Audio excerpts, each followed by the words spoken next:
अस्सलाम वालेकुम नाज़रीन, आप देख रहे हैं पीटीएन न्यूज और मैं हूं आपकी host Sumbal Zia.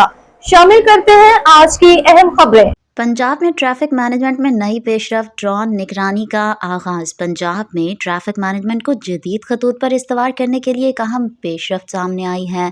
Traffic police Punjab ने बड़े शहरों में ट्रैफिक की सूरत हाल के मौसर निगरानी के लिए ड्रोन्स का बाकायदा इस्तेमाल शुरू कर दिया है। इब्तदाई मरहले में इन ड्रोन्स का इस्तेमाल ज़्यादा रश और गुंजान आबाद इलाकों में किया जा रहा है ताकि ट्रैफिक बिला कजिज, सिग्नल जाम और हंगामी सूरत हाल की फौरी निशानदही मुमकिन हो सके।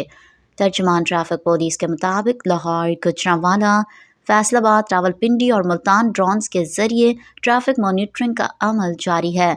ड्रोन से मिलने वाली वीडियो और तस्दीक शुदा रिपोर्ट्स की बुनियाद पर ट्रैफिक क्विक फोर्स की खसूसी टीमें तश्कील दी जा रही हैं।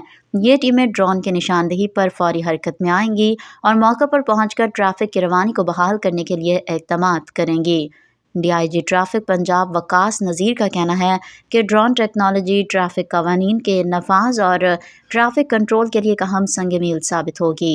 उनका कहना था कि शहरियों की जिम्मेदारी है कि ट्रैफिक कवानीन की पासदारी करें और ट्रैफिक पुलिस के साथ भरपूर ताउन करें ताकि सड़कों पर नज़्म व ज़ब्त बरकरार रखा जा सके। न्यूज स्टूडियो से अब तक के लिए इतना ही। मज़ीद खबरों और अपडेट्स के लिए देखते रहें PTN न्यूज। अल्लाह निगहबान।